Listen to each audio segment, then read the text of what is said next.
सोहेल वड़ाइच साहब, आपका तजिया तबसरा सबसे पहले चाहेंगे। हमें शुरू से पता है, इसमें कोई अचंभे की बात नहीं है कि इसराइल स्पॉइलर है और इसका खदशा जाहिर किया जा रहा था। लेकिन अभी ये जो हमले शुरू हो गए हैं और जिस तरह से मामला जा रहा है, इसमें आपकी क्या तवक्को है? क्या अमेरिका रेन इन कर लेगा जैसे कि पब्लिक बयानात जा रहे हैं, या फिर इनका हिस्सा बन जाएगा पूरे के पूरे मामले का?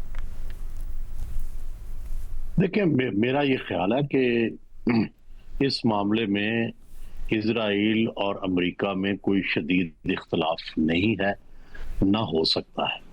ये तो हो सकता है कि इस वक्त उनकी जो स्कीम ऑफ थिंग्स है अमेरिका की या सदर ट्रंप के, उसके मुताबिक इजराइल ना चल रहा हो। लेकिन जहाँ तक अहदाफ का तल्लक है, जहाँ तक ईरान को कमज़ोर करने का तल्लक है और उसके मुख्तलिफ जो प्रॉक्सीज हैं, चाहे वो लिबनान में हैं, चाहे वो हूथीज हैं, चाहे कहीं और है, इसके बारे में तो उन सब का इत्तफाक राय है कि ये इनको नुकसान पहुंचाना उसको वो जायज समझते हैं। हाँ, प्रॉब्लम सिर्फ इस वक्त ये है कि जो डोमेस्टिक सिचुएशन है प्रेसिडेंट ट्रंप की, वो काफी वीक हो गई है। वीक इसलिए हुई है कि वहां जब भी जंग होती है, पिछली भी जो जंगें हुई खलीज की, उसमें अमेरिका ये करता था कि सबसे पहले अपनी जो गैसोलीन प्राइस है उसको नॉर्मलाइज करने के लिए वो पहले से अरेंजमेंट करता था। लेकिन आबनाए हुर्मुज के बंद होने से और दूसरा सदर ट्रंप के इस बयान के बाद कि हमारे पास बहुत तेल है, कोई भी मुल्क हमसे ले सकता है, तो वो सौदे जो वेनेजुएला का तेल था उसके सौदे बैरून मुल्क हो चुके हैं और इसकी वजह से अमेरिका में प्राइस 3 फोल्ड हो गई है गैसोलीन की। और जो पॉपुलैरिटी है या वहां पे अदम मकबूलियत है, उसका तल्लक बराह रास्त गैसोलीन से होता है। जो गैस की प्राइस है वो फौरन अफेक्ट करती है हर एक घर को, क्योंकि वहां सबसे बड़ा जो खर्चा है वो गैसोलीन पे है। हर बंदा गाड़ी अपनी पे ट्रेवल करता है, कार पे ट्रेवल करता है और एक घर में 3-3 4-4 गाड़ियां होती हैं। तो इसलिए गैसोलीन बराह रास्त किसी प्रेसिडेंट की, किसी हुकूमत की पॉपुलैरिटी पर असरअंदाज होती है। तो इस वक्त प्रेसिडेंट ट्रंप को ये डोमेस्टिक डिफिकल्टी जो है वो बरकरार है। दूसरा, ईरान का जो टारगेट बताए थे, आबनाए हुर्मुज का और दूसरा उसका न्यूक्लियर का शायद सदर ट्रंप को भी ये समझ आ गई है कि वो इतना आसान नहीं है। और उसकी फर्ज करें ईरान जो है वो मानता ही नहीं है कि हमारे पास है, जिस तरह के वो कहते हैं कि हमारे पास कोई अफजूदा नहीं है यूरेनियम, तो उसको ढूंढना या उसके बारे में आप अभी तक तो पता नहीं चल सका।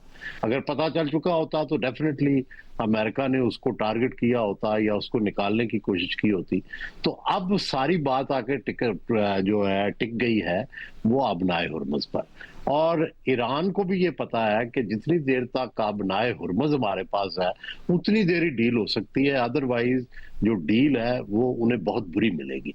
तो ये इस वक्त की सिचुएशन है। और जहां तक लिबनान की बात है, इसमें जो नई चीज है कि पाकिस्तान खुद मिडल ईस्ट की वार थिएटर में शामिल हो चुका है। लिबनान के चीफ ऑफ स्टाफ का पाकिस्तान आना ये बहुत बड़ा वाकया है। और वाकया इसलिए ये है कि हम पहले भी अमली तौर पर तो नहीं, जुबानी तौर पर और असूली तौर पर तो इजराइल के खिलाफ थे, लेकिन हम मिडल ईस्ट के वार थिएटर का बराह रास्त हिस्सा नहीं थे। अब की जो सिचुएशन है, जब आप डिफेंस पैक्ट में चले गए, सऊदी अरब के हमारे ट्रुप्स वहां चले गए, तो हम मिडल ईस्ट के वार थिएटर का एक डायरेक्ट किरदार है। तो उसमें हमारे लिए भी अब ये तशवीश है कि लेबनान के अंदर अगर अटैक होते हैं और फिर उससे ईरान जो है वो डिस्टर्ब होता है, तो उससे पाकिस्तान भी डिस्टर्ब होता है। तो ये एक नई सिचुएशन पाकिस्तान के लिए भी बन गई है, दुनिया के लिए भी बन गई है। और जाहिर है हमारी पाकिस्तानियों की तो ख्वाहिश यही है कि ओवरऑल अमन हो, मिडिल ईस्ट में भी अमन हो। और दूसरा ये डर है कि भाई अगर ईरान के अंदर कोई तब्दीली आती है रजीम की, तो यहाँ पर प्रो इजराइल ऐसी गवर्नमेंट ना आके बैठ जाए बलूचिस्तान के सर पे जो हमारे लिए ट्रबल हो। तो इसलिए इस रजीम का रहना स्ट्रेटेजिकली पाकिस्तान के लिए बेहतर है। तो ये वो मसाइल हैं जो पाकिस्तान को दरपेश हैं, दुनिया को दरपेश हैं, अमन को दरपेश हैं। क्या ये जो नताइज आए और कल पूरा प्रोसेस हुआ, ये आपकी तवक्कुआत के मुताबिक या फिर कुछ हैरानगी हुई आपको? देखिए, एक पहली तो पॉजिटिव बात यह है कि पुरअमन इंतखाबात हुए हैं और जिस तरह से हमारे यहाँ इंतखाबात की रवायत है, लड़ाई झगड़े, मार कुटाई, शहादतें, हलाकतें, वो नहीं हुई। तो ये एक पॉजिटिव चीज़ तो पहली ये नोट करने वाली। दूसरी बात यह है कि कोई बहुत ज़्यादा हैरान कुन नताइज नहीं आए कि जो आप जिनकी तवक्को कर रहे थे, क्योंकि पीटीआई जो थी वो मुकाबले में थी नहीं, दोनों जमातों के थी। हाँ, ज्यादा तवक्को ये थी कि नून की, चूंकि फेडरल गवर्नमेंट है, इनकी ज्यादा सीटें आएंगी, लेकिन उसकी बजाय पीपल्स पार्टी की ज्यादा सीटें आई हैं। और उसकी वजह यह है कि पीपल्स पार्टी का ग्राउंड वर्क ज्यादा पुराना है, ज्यादा उसके लोग जो है वो उनकी सियासी पोजीशन ज्यादा मजबूत थी और उनका एक पूरा बैकग्राउंड है। तो मैं वहाँ पे गिलगित बल्तिस्तान गया तो मैं देख के हैरान हुआ कि मोहतरमा बेनजीर भुट्टो के साथ जो लोग शहीद हुए थे, उनका भी एक कब्रिस्तान में अलग हिस्सा है। तो इस हद तक उनका, लोगों का पुराना उनसे राब्ता है कई दहाइयों से। तो वो जाहिर है वो वर्क करता है, कभी वर्क कर जाता है, कभी नहीं वर्क कर जाता, कि क्या कॉम्बिनेशन है। और दूसरी बात यह है कि जो शायद असल बात तो ये थी कि क्या तहरीक इंसाफ किसी भी तरह अमर्ज हो पाएगी, क्या तमाम तर पाबंदियों के बावजूद, जिस तरह 2024 में उन्होंने किसी न किसी तरह अपने आप को शो कर दिया था, क्या वो कर सकेंगे या नहीं कर सकेंगे। वो तो ऐसे लगता है कि उनके लिए कोई रास्ता नहीं निकला, तमाम तर कोशिशों के बावजूद, वहां जाने के बावजूद। इसका ताल्लुक तहरीक इंसाफ के जो एतराज़ात हैं, धांधली के इल्ज़ामात हैं, उससे है, या फिर आपको लगता है कि कहीं ना कहीं हलकों में उन्होंने खुद भी जिस तरह से कैंडिडेट्स फील्ड करने चाहिए थे, एक साइंस है पूरी की पूरी इलेक्शंस और हलकों से मुतालिक, उस पर भी सही से काम नहीं किया?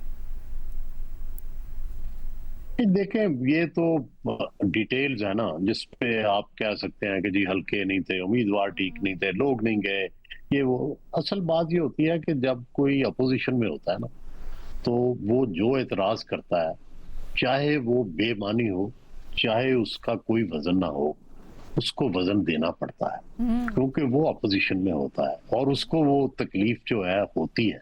तो इसलिए बजाय इसके कि हम बाकी फैक्टर्स को देखें, सबसे पहले वो फैक्टर देखना चाहिए जो एतराज हुआ है और उस एतराज में कितना, उस एतराज में कितना वजन है, ठीक है, वो देखना पड़ता है। तो बात यह है कि जाहिर है सिस्टम से ही वो आउट है, वो उनकी पार्टी ही जो है वो इलेक्शन लड़ ही नहीं सकती थी, तो उनके बारे में फिर क्या तवक्को करना कि वो कोई सीट ले जाएंगे या क्या कुछ करेंगे। तो वो मेरा ख्याल है कि एक सैंपल था, एक टेस्टर था कि इस तरह 2024 के बाद पहला बड़ा इलेक्शन था और इतनी एक 24 सीटें कम से कम तो उसमें थी जिनमें इलेक्शन हुआ, तो 24 सीटों पे बड़ा सेफ एंड साउंड जो है वो पीटीआई को सिस्टम से निकालने का तजर्बा जो है वो किया गया है और किसी हद तक वो कामयाब रहा है।